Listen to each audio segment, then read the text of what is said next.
Vamos a dar inicio a la grabación del video número 8 sobre la materia de dirección y control.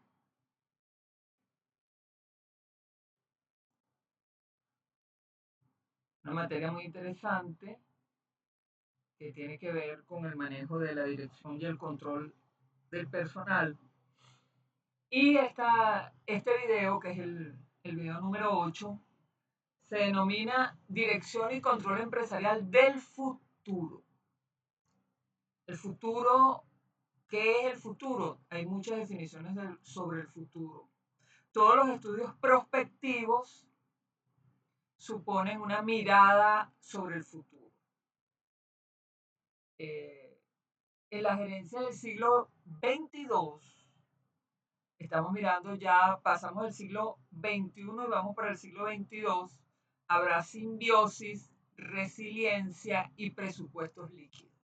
La idea de la liquidez, de la adaptabilidad y de la flexibilidad es el comportamiento clave para todo lo que tenga que ver con el futuro. La agenda de presentación es la siguiente: la condición humana, el horizonte de posibilidad, la fuente de la angustia y la esperanza, la conciencia de la finitud, la tensión entre destino y voluntad, dimensiones del futuro humano, gerencia del siglo XXII, descentralización total y organizaciones autónomas, el paso de la productividad al propósito, el triple impacto, la gerencia en entornos de inteligencia aumentada, resiliencia ante la incertidumbre extrema, comparativa en la evolución del pensamiento administrativo, porque la humildad intelectual, dimensiones de la variable clave, la sabiduría ética, el presupuesto del futuro, presupuestos estáticos versus presupuestos líquidos, generalización de los presupuestos básicos, presupuestos del triple impacto y contabilidad multidimensional, comparativas de modelos presupuestarios, presupuestos basados en smart contracts y blockchain, el rol de la gerencia de controlador a estratega de valor, la integración de la seguridad y la continuidad del Estado, el marco normativo y la doctrina clásica, la gerencia para el desarrollo resiliente, herramientas de control y evaluación, la inteligencia artificial como la dirección de empresas y el control de activos de la empresa, matriz de impacto, el nuevo rol del gerente, los presupuestos líquidos y algunas conclusiones. ¿Qué es la condición humana? Dice que desde la condición humana el futuro no es simplemente una medida de tiempo que vendrá, sino una dimensión psicológica y existencial. Existen muchas definiciones sobre el futuro. Se puede decir que el futuro es algo que no está decidido, que el futuro es algo que está allí. Todos los estudios prospectivos eh, piensan o se desarrollan en función de esta categoría y de esta dimensión conceptual denominada futuro. Se puede definir el futuro desde muchas propuestas. Ahora, con la perspectiva líquida, el futuro es líquido. A diferencia de otros seres vivos que viven en un presente continuo, el ser humano, o algunos seres humanos, es el único animal capaz de representarse a sí mismo en un tiempo que aún no existe, en el futuro. Una de las características de los países pobres es que su acción siempre es en el corto plazo y en el presente. Los países ricos con altos ingresos, la población tiene claro cuál es el futuro que quiere vivir y se prepara económica y presupuestariamente para ello. En cambio, en los países pobres, el futuro, no se piensa en el futuro porque la angustia de resolver el presente ya es lo suficientemente grande. Es como un milagro sobrevivir al presente para pensar en el futuro. Así es la pobreza. La pobreza es inmediatista. La riqueza tiene una dimensión de prolongación y elongación. Fíjense que el Togmos dice que se va para Marte. O sea, el futuro de nuestra Tierra. Es otra perspectiva. Mientras unos están pensando que voy a comer dentro de 2 horas, si podré comer después, otros tienen la posibilidad económica de proyectar una vida más allá de la Tierra. El futuro como construcción. El futuro supone un horizonte de libertad. A diferencia de otras especies, el ser humano se representa en un tiempo que no existe. El futuro no sucede, se diseña mediante la intencionalidad y la conciencia de finitud. ¿Qué hay allá en el futuro? Nada. ¿Quién decide lo que va a poner alguien allí? El ser humano. O la empresa, las organizaciones, el que tenga poder para poner algo allí. Y luego hay una tensión existencial. Nuestra generación navega entre la angustia de lo incierto y la esperanza del propósito. Angustia y esperanza son las emocionalidades que rigen este siglo. La esperanza de seguir y la angustia del presente, la angustia de no seguir. Esa angustia existencial del ser humano y tiene como pivote fundamental algo que ya vamos a ver por allí. Dirigir es, ante todo, un acto de responsabilidad ética ante las generaciones venideras. Cuando el gerente tiene una concepción clara sobre el futuro, sabe que las decisiones que está tomando hoy va a impactar no solamente a las personas que están en tiempo presente, sino que van a impactar a las nuevas generaciones. En Venezuela, por ejemplo, han habido gobiernos que han tenido clara conciencia de que su toma de decisiones va a impactar el futuro. Por ejemplo, la nacionalización del petróleo por parte del presidente Pérez tenía una clara conciencia del impacto que traía como consecuencia la nacionalización del petróleo. Al menos este es un elemento positivo. Así como los ha habido positivos, también los ha habido negativos. El horizonte de posibilidad. Para el ser humano, el futuro es el espacio de la libertad. Bueno, porque te permite una creación propia. Mientras que el pasado es inamovible porque hay una facticidad endógena, el futuro es el lienzo donde se puede proyectar lo que podríamos llegar a ser. Esto abre el paso a dos categorías fundamentales. Una es la proyección. Existimos lanzados hacia adelante aunque no sepamos a ciencia cierta cuáles son los obstáculos que vamos a conseguir. Actuamos hoy no solo por lo que pasó ayer, sino por lo que esperamos y deseamos que ocurra el día de mañana. Esa sería una categoría, la de la proyección. La otra categoría sería la de la intencionalidad. Nuestra conciencia siempre tiende a algo. Comer, estudiar o trabajar son actos que solo cobran sentido en función de un futuro previamente establecido o previsto. La fuente de la angustia y la esperanza. La incertidumbre del futuro genera los dos motores emocionales más poderosos y más grandes de nuestra especie. La angustia surge al reconocer que el futuro es incierto y que somos responsables de nuestras elecciones dentro de un marco de incertidumbre. Esta mujer se la está comiendo la angustia en la imagen. Y causa eso, causa llanto, causa tristeza, causa pérdida del sentido. A veces pensar en estas irremediables situaciones del futuro causa mucha angustia.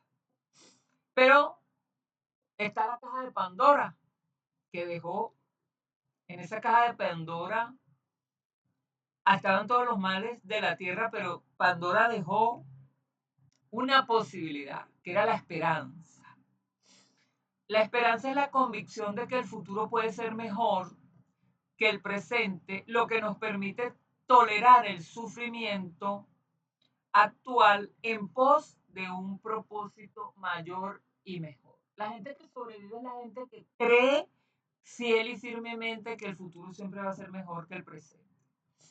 Cuando una visión pesimista agota el ser humano o las empresas, difícilmente puedan superarse, porque el primer eslabón del cambio tiene que ver con la visual, con la proyección mental, con la creación dentro de la mente del sujeto, dentro de lo que nosotros llamamos realidad.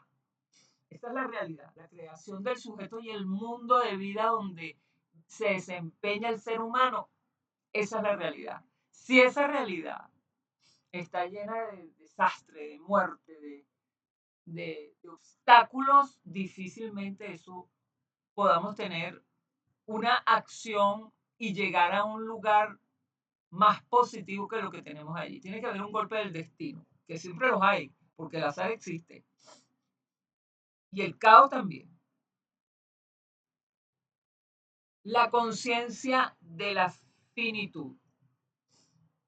Siempre a la muerte la, la venden con unos cuervos. No sé por qué. El futuro tiene un límite absoluto para la condición humana. La señora muerte. Saludos. Filósofos como Martin Heidegger definen al ser humano como un ser para la muerte. Qué horrible esa definición, pero que cierta es. Esta conciencia de que nuestro futuro es finito es paradójicamente lo que nos da urgencia de crear, de amar y de dejar un legado.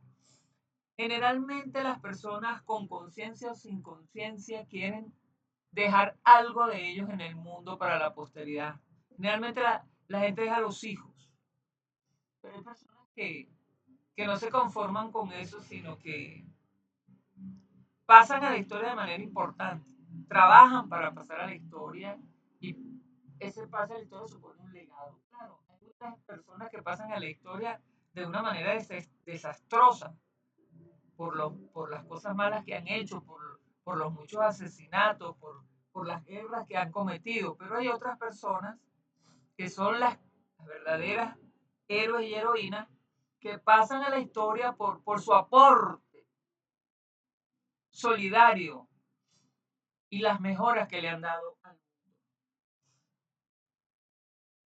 La tensión entre destino y voluntad.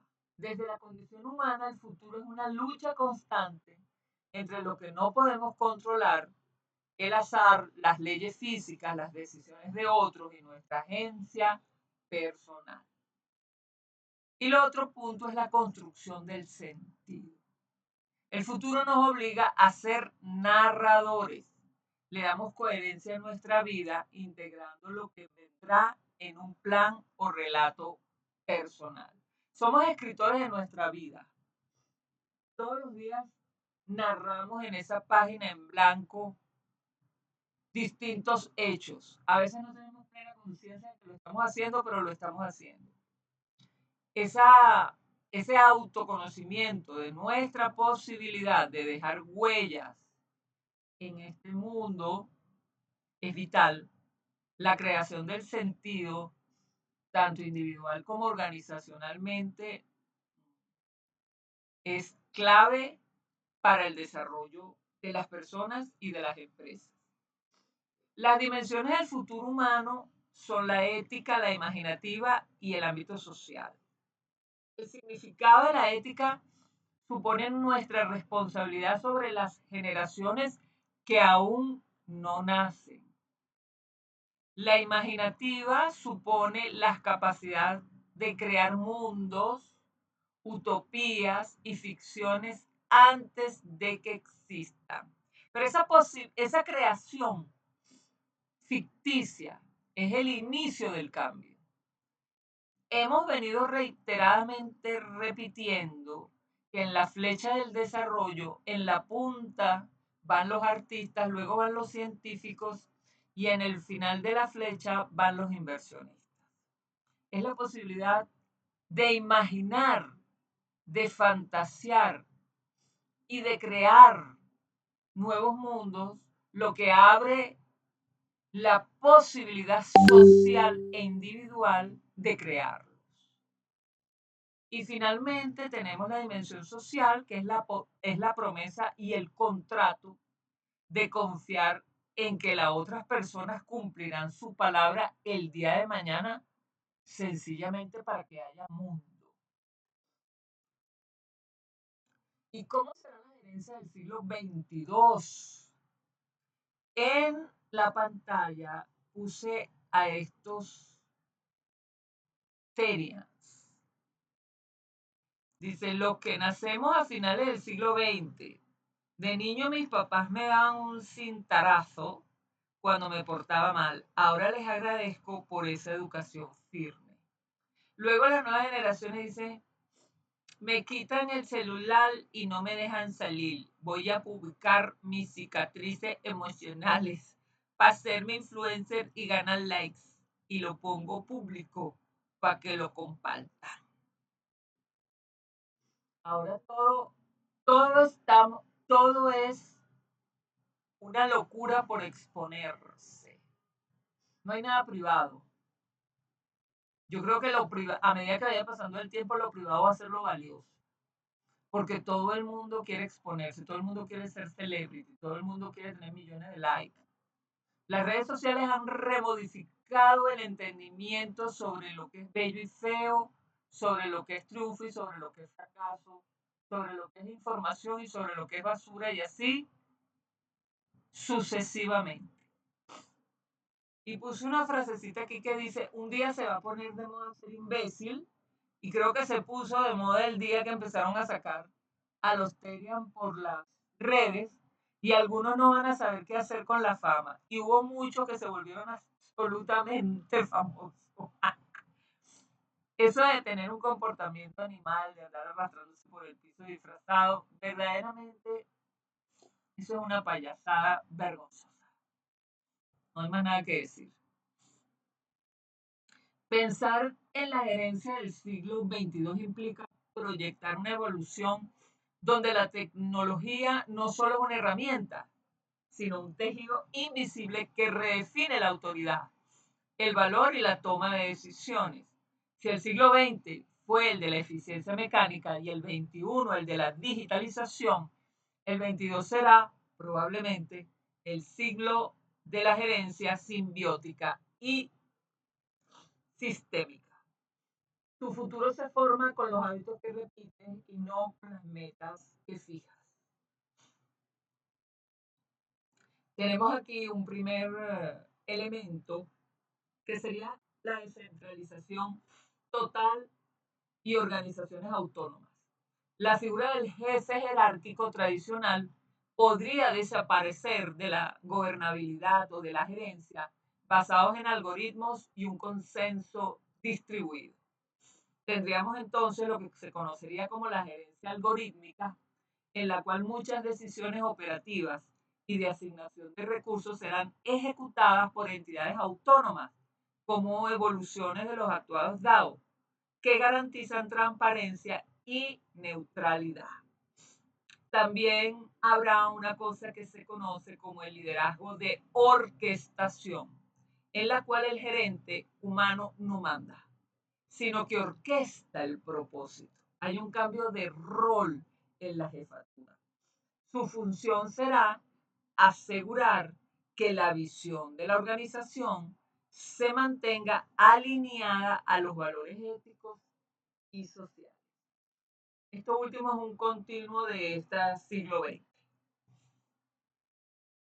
El segundo paso tiene que ver con la productividad al propósito de triple impacto. En el siglo XXII la rentabilidad financiera será insuficiente para justificar la existencia de una empresa. Fíjense ustedes. La gerencia se evaluará bajo modelos de competitividad de triple impacto, que ya lo hemos visto en otros videos que ya quedaron grabados.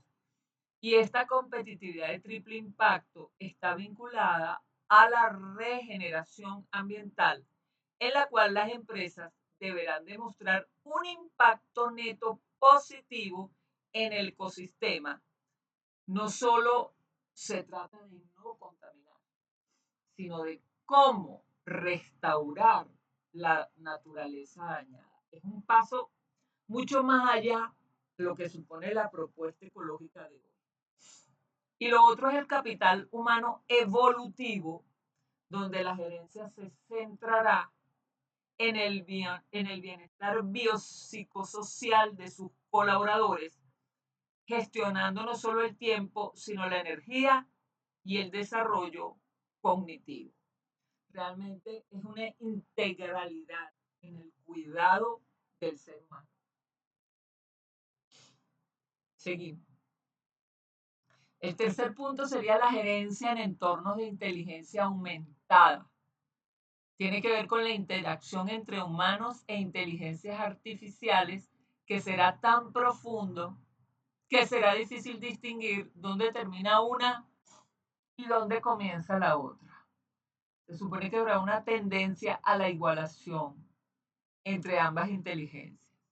Para ello se requiere esto que me pareció clave, que es la humildad intelectual. Será la competencia clave para los nuevos gerentes. Humildad intelectual. Los gerentes deberán aceptar que la inteligencia artificial posee una capacidad de análisis superior, enfocando el talento humano en la intuición, la empatía profunda y la resolución de dilemas éticos complejos. Aquí hay un cambio fundamental incluso sobre los propósitos, los tipos de inteligencia y cómo asumir una gerencia basada en este elemento de la humildad intelectual. Un gerente, un alto gerente, ¿cómo será un alto gerente con humildad intelectual? ¿Para qué le servirá? La gestión del conocimiento líquido es el otro elemento. El conocimiento no se almacenará, se accederá a él en tiempo real. La gerencia deberá saber filtrar la verdad en un océano de datos masivos. Si hoy se habla de entornos BANI frágiles y no lineales, en el siglo XXII, la gerencia operará en una incertidumbre constante. Y se trabajará con estructuras moleculares. Las organizaciones serán modulares, ya lo están siendo, ya están empezando a moverse de manera modular. Podrán armarse y desarmarse para proyectos específicos en cuestión de horas, funcionando de manera fluida y altamente adaptable. Y luego viene una ética de la protección, en la cual la seguridad tanto física como digital y de los datos será un eje transversal en la formación de cualquier directivo. En ese sentido, todo lo que tienen las universidades, al menos las universidades de Venezuela, hoy va a quedar demolido. Los pénsuls deben ser demolidos de punta a punta, porque los conocimientos que se están dando no servirán para el futuro. Una comparativa entre la evolución del pensamiento administrativo puede ser la siguiente. Desde el punto de vista de la estructura, tenemos el siglo XX, el siglo XXI y el siglo XXII. En el XX la estructura era rígida, en el XXI es flexible y en el XXII va a ser autónoma y molecular. El mecanismo en el siglo XX era de mando y control, en el XXI va a ser colaborativa y en el siglo XXII va a ser de simbiosis entre lo humano y la inteligencia artificial. El objetivo en el siglo XX fue de maximizar la utilidad, en el XXI es crear innovación y valor por la innovación, y en el siglo XXII es el manejo del propósito y lo regenerativo. La habilidad clave en el siglo XX era la especialización, en el XXI la adaptabilidad y en el XXII va a ser la sabiduría ética. Interesante, la sabiduría. La variable clave de todo esto que viene es poder aprender, poder tener conocimientos poder asimilar nuevos conocimientos y poder crear conocimiento dentro de esa increíble cantidad de datos. Para eso se requiere humildad. Ese es el valor clave crítico que se va a poner a presencia a futuro. Gestionar lo incognoscible. En el siglo XXII el directivo se diferencia por su humildad intelectual. Reconocer las limitaciones humanas frente a la inteligencia artificial permite orquestar el conocimiento sin los sesgos del ego. La ventaja competitiva será la sabiduría ética, saber formular las preguntas correctas en un océano de respuestas automatizadas. Estoy convencida que poder formular las preguntas correctas es el principio del manejo certero de la IA. La gente no sabe qué preguntarle y se deriva en lo que el algoritmo va organizando, pero eso no te deja obtener el máximo beneficio de la inteligencia artificial. En cambio, cuando tú estás formado y tienes conocimiento del tema, tú puedes realmente dirigir un proceso de investigación, porque la IA es sencillamente una fuente de datos, pero si no logras saber qué quieres obtener al menos de esa fuente de datos, no vas a obtener nada. La variable clave. Si analizamos la trayectoria desde en el campo administrativo, desde la eficiencia taylorista hasta la flexibilidad de la era digital, la variable clave que definirá la dirección del futuro no será técnica ni financiera, sino la humildad intelectual. En un entorno donde la inteligencia artificial y los sistemas autónomos superarán nuestra capacidad de procesamiento de datos y análisis lógico, la ventaja competitiva de un directivo entonces radicará en su capacidad para gestionar lo que no sabe. ¿Por qué la humildad intelectual? Seguimos aquí en este piso de este edificio.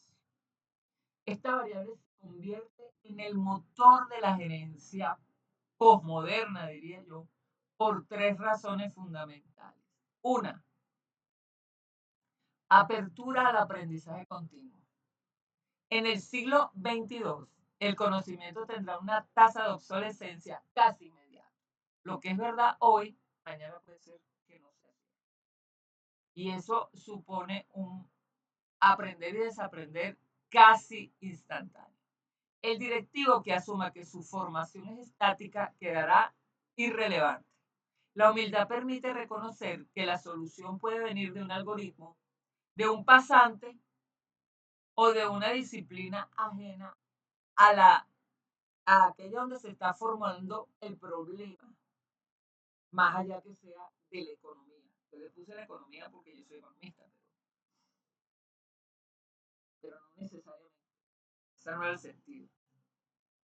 ¿Por qué la humildad intelectual? Gestión del error en entornos complejos.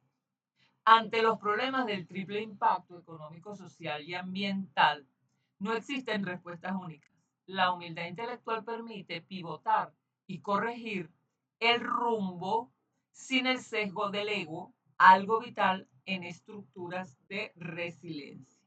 Fíjense cómo lo emocional, lo gerencial, lo organizacional y lo económico parece que están encontrando un mismo centro para hacer como una especie de florecita. Cuando yo era pequeña me llevaban y me compraban como una florecita que estaba pegada a un palito que se movía con el aire. Bueno, mi mente se imagina eso con este tipo de categorías.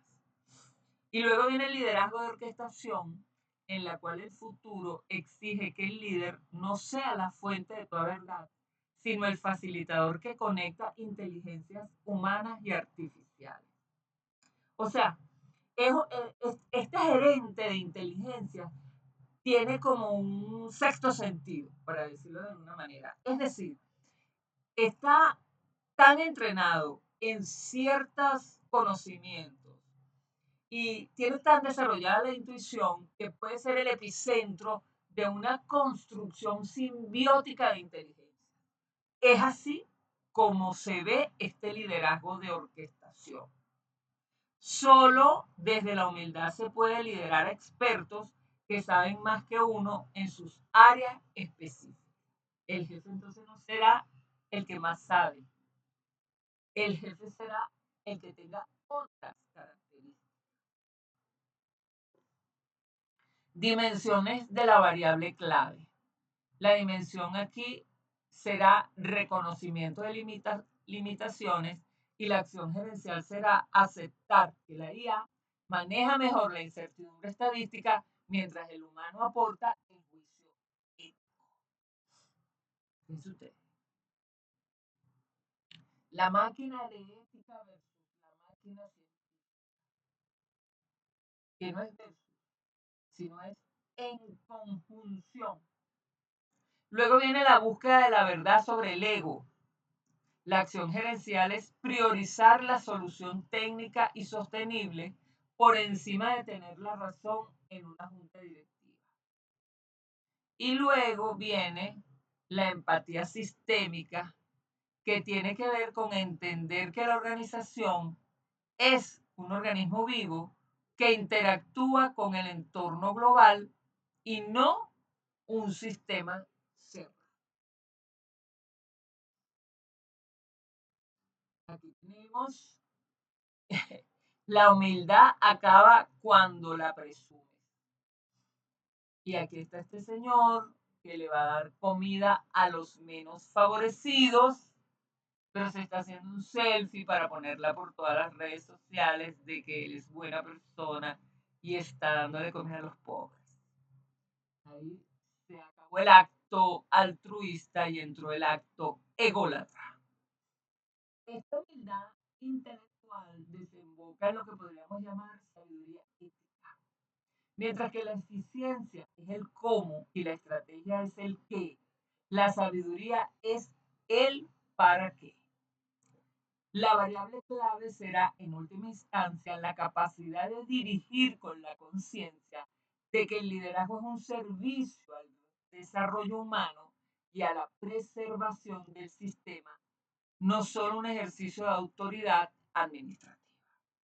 Aquí la variable ética es crucial. Aquí el discurso raya en lo absolutamente moral. A medida que se va desarrollando la gerencia líquida y entrando en el 2000, en el 22, la premisa hace esfuerzos por manejarlo ético. O sea que es muy interesante habida cuenta del grado de desarrollo tecnológico, porque si toda esa tecnología cae en malas manos, no va a quedar país, no va a quedar ni países ni planetas. El directivo del futuro no será quien tenga las mejores respuestas, sino quien sepa formular las mejores preguntas más profundas en medio del caos. ¿Cómo son los presupuestos del futuro? Me encanta ese arbolito cuyas hojas son verdes, los dólares, y la parte de abajo son las monedas de oro.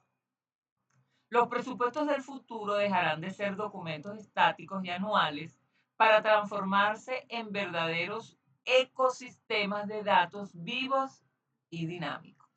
En un entorno donde la volatilidad es la norma, la planificación financiera migrará de la estimación hacia la simulación en tiempo real. Serán los programas de computadora los que desarrollen este tipo de simulación. Del presupuesto estático al presupuesto líquido. La idea de un presupuesto cerrado a principios de año será obsoleto. El siglo XXII consolida el uso de presupuestos que se recalculan automáticamente cada segundo. Fíjense usted. Eso supone un ajuste algorítmico mediante el uso de inteligencia artificial El presupuesto reaccionará a variables externas, inflación, cambios en el mercado, desastres climáticos. Todo eso puede ser previsible ahora con la inteligencia artificial, de hecho ya lo es. Y eso tiene un impacto en el presupuesto porque estos presupuestos deben ir al lado, deben ir en concordancia, deben moverse con la misma rapidez que los hechos de la vida real y entonces supone que estos presupuestos vayan ajustando las partidas de inversión de forma autónoma. Otro punto es adiós a la ejecución lineal. Los recursos no se asignarán por departamentos, sino por flujos de valor o proyectos específicos que se activan o desactivan según su rendimiento y necesidad. Otro punto que tenemos para los presupuestos es la generalización del presupuesto base cero, que ya lo estudiamos en otro video. CBB automatizado. El presupuesto de base cero, popularizado por Peter Thiel, encontrará su máxima expresión gracias a la tecnología.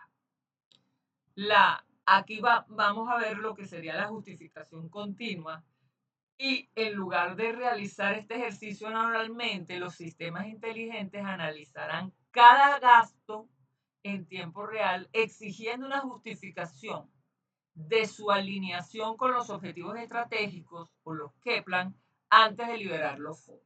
¿Para qué usted va a comprar eso? ¿En qué grado esa compra está aportando a mi objetivo estratégico? Eso se lo va a preguntar a la máquina. Si usted no sabe responder eso, la máquina va a decir, no hay fondos. No lo hay. Imagínense si en Venezuela se hiciera eso.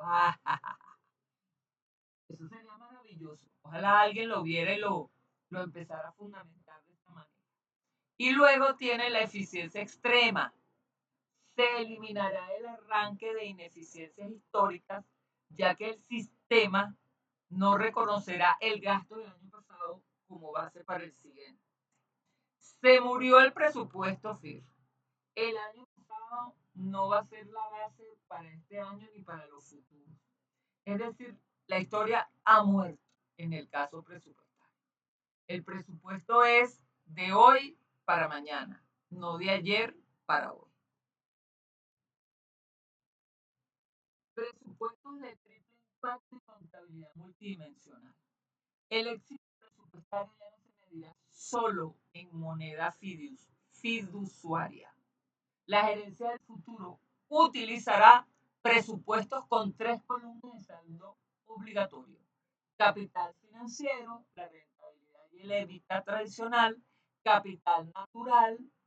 Cada proyecto tendrá un presupuesto de emisiones de carbono y consumo de recursos naturales que no podrá sobrepasar. Esto me encanta, esa cuenta de capital natural dentro de la contabilidad. Y luego el capital social, que es la medición del impacto en el desarrollo humano y bienestar de la comunidad. Capital financiero, movimiento tradicional económico, financiero, por decirlo de alguna manera. Luego el capital natural, impacto sobre el medio ambiente y el capital social. Esto sería lo que se conoce como presupuesto de triple impacto. Tas, tas, tas. Me encanta ese presupuesto de triple impacto. Y viene la comparativa de modelos presupuestarios, donde tienes en la primera columna la característica, en la segunda el presupuesto tradicional y en la tercera el presupuesto del futuro. La característica en base a la periodicidad, el presupuesto tradicional es anual o trimestral y el presupuesto del futuro es en tiempo real y continuo. La base de cálculo sería histórica e incremental. Lo de ayer me dice lo que voy a gastar hoy y mañana. En cambio, el presupuesto del futuro es base cero, totalmente base cero y automatizado. La variable principal en el caso del presupuesto tradicional es el gasto y el costo. Y en el presupuesto del futuro es el valor y el impacto sistémico. En el caso de la variable tecnológica, el presupuesto tradicional manejaba las hojas de cálculo estáticas y el presupuesto del futuro va a manejar lo que se conoce como gemelos digitales financieros. Invito a que revisen ese término. Y otra característica que sería gobernanza o gobernabilidad, el presupuesto tradicional lo trabaja como centralizado o top-down y el presupuesto del futuro trabaja de manera descentralizada con smart contracts. Pilares de lo que se conoce como presupuestos líquidos. Por una parte, tenemos el ajuste dinámico cada segundo. Los fondos fluyen hacia donde se genera valor real, no por inercia histórica. Luego tenemos una ejecución autónoma vía blockchain, transparencia total y eliminación de la burocracia corruptiva.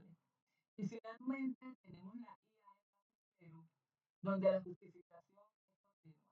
Cada recurso asignado debe demostrar su alienación estratégica en tiempo real.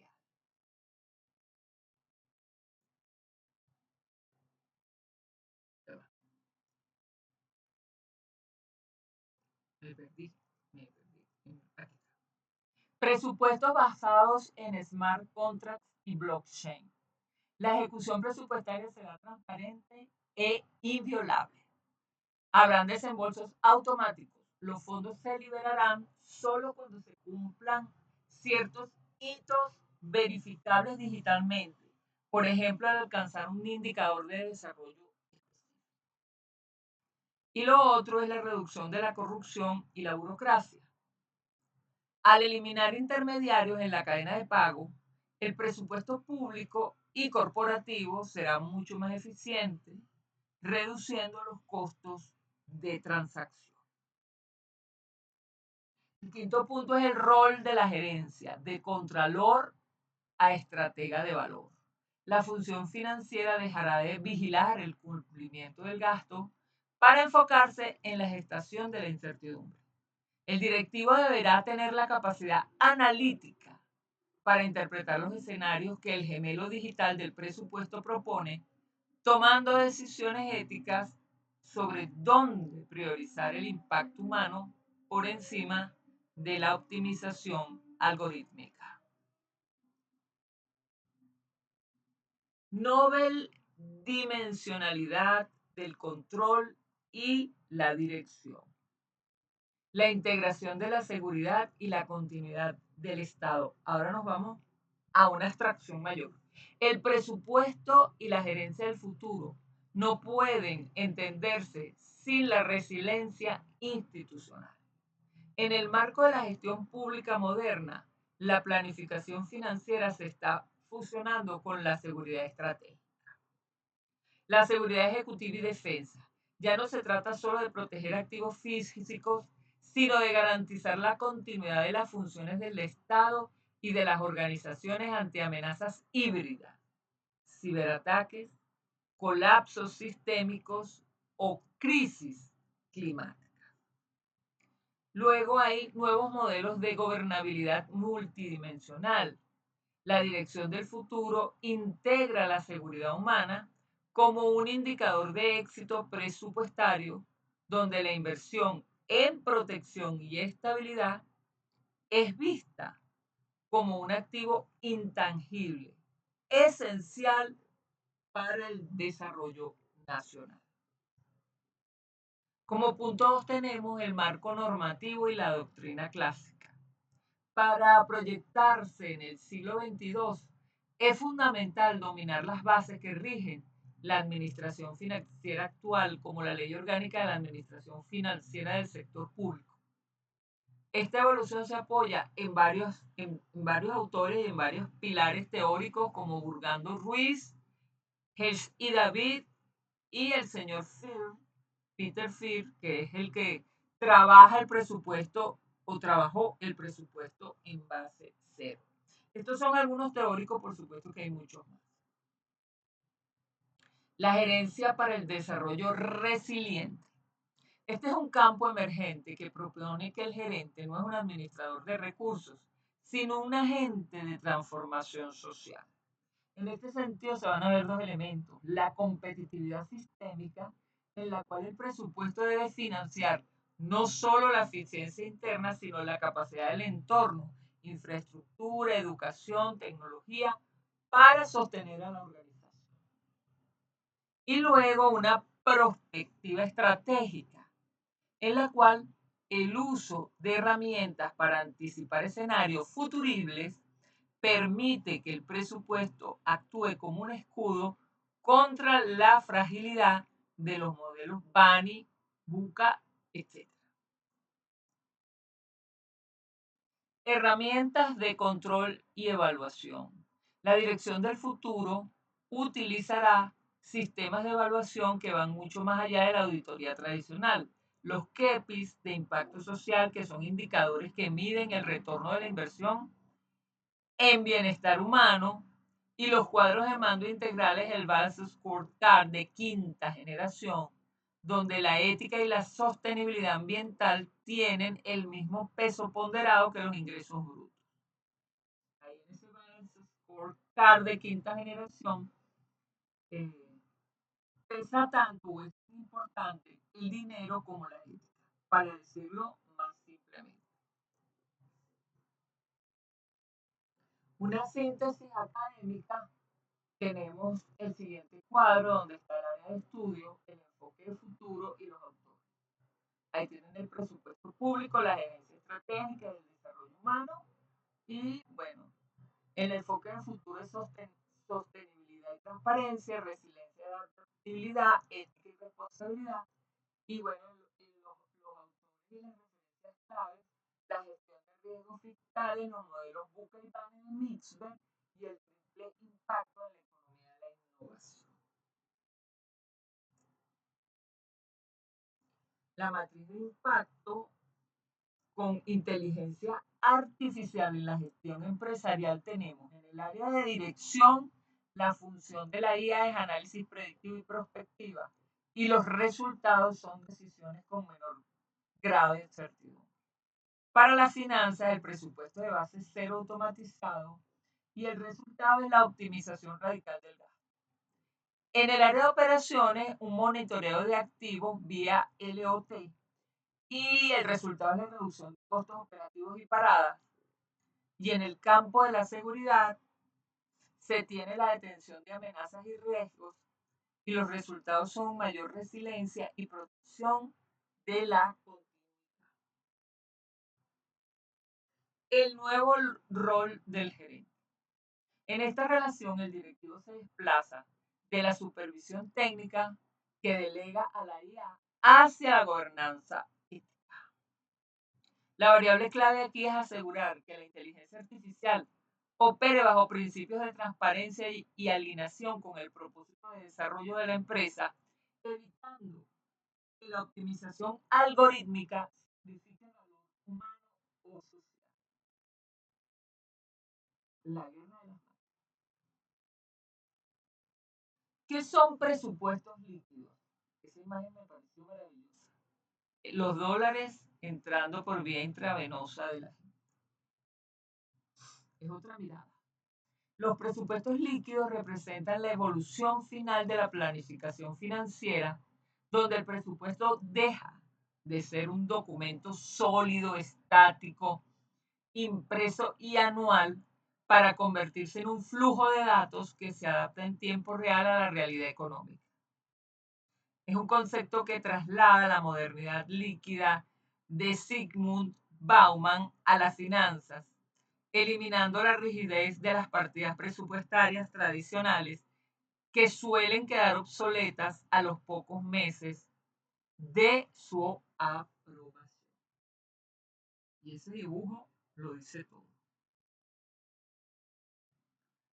¿Por qué se caracteriza un presupuesto líquido? Bueno, por tres elementos fundamentales. Uno es el ajuste dinámico. A diferencia del presupuesto tradicional, que se hace una vez al año, el líquido se recalcula constantemente. Si una variable externa cambia, como el precio de una materia prima, una tasa de interés o la demanda del mercado, el sistema ajusta automáticamente las proyecciones y los límites de gastos de las demás áreas para mantener el equilibrio financiero. El segundo elemento de este presupuesto líquido es la asignación basada en eventos. Es decir, los recursos no están atrapados en un departamento por el simple hecho de haber sido asignados en enero a ese departamento. Es un modelo líquido, en un modelo líquido el capital fluye hacia donde se genera mayor valor o donde surge una necesidad crítica inmediata, utilizando algoritmos que evalúan el retorno de inversión en tiempo real. Muchas de las personas con las cuales yo trabajé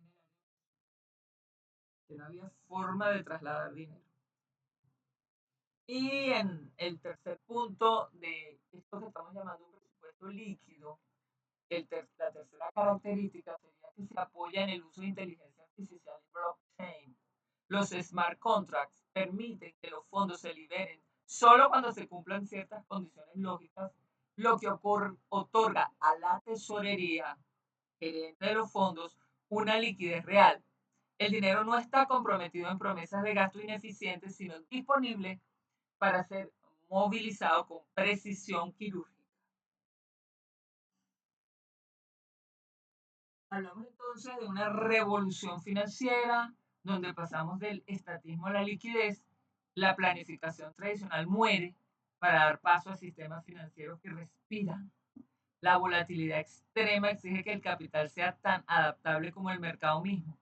El presupuesto deja de ser una fotografía anual para convertirse en un video en tiempo real de la salud organizacional. Voy a repetir esto porque el presupuesto deja de ser una fotografía anual para convertirse en un video en tiempo real de la salud organizacional.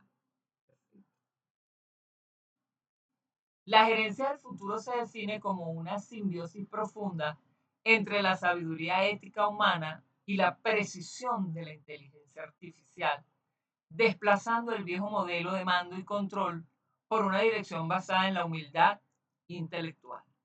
En este nuevo paradigma, el líder no es quien posee todas las verdades técnicas ni todas las respuestas, sino quien orquesta sistemas complejos y moleculares en entornos de incertidumbre externa, como por ejemplo el BANI, utilizando la tecnología para potenciar la resiliencia institucional. En ese sentido, la variable crítica ya no es la acumulación de certezas, sino la capacidad de aprendizaje continuo y la toma de decisiones con propósito, donde la dirección de empresas se fusiona con la seguridad estratégica y la gestión de riesgos para garantizar la continuidad del Estado y de las organizaciones ante crisis globales. En el ámbito financiero, esta transformación se materializa en presupuestos líquidos y dinámicos que operan bajo una lógica de base cero, automatizada y en tiempo real. Gracias a herramientas como el blockchain y los smart contracts, la asignación de recursos deja de ser un ejercicio burocrático anual para convertirse en un flujo constante y transparente que prioriza el triple impacto financiero, social y ambiental.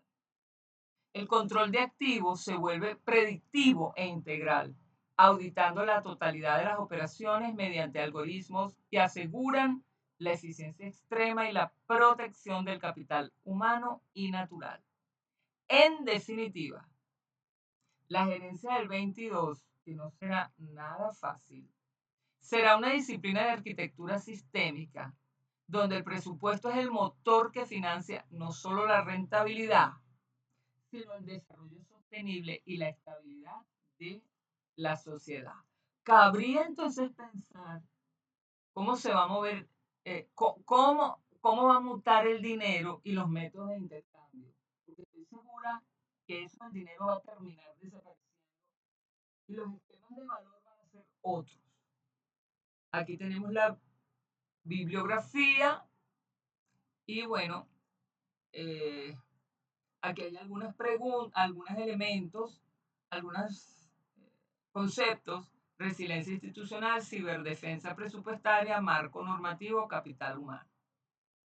Quedamos entonces atentos para cualquier pregunta con respecto a esta clase y estamos atentos.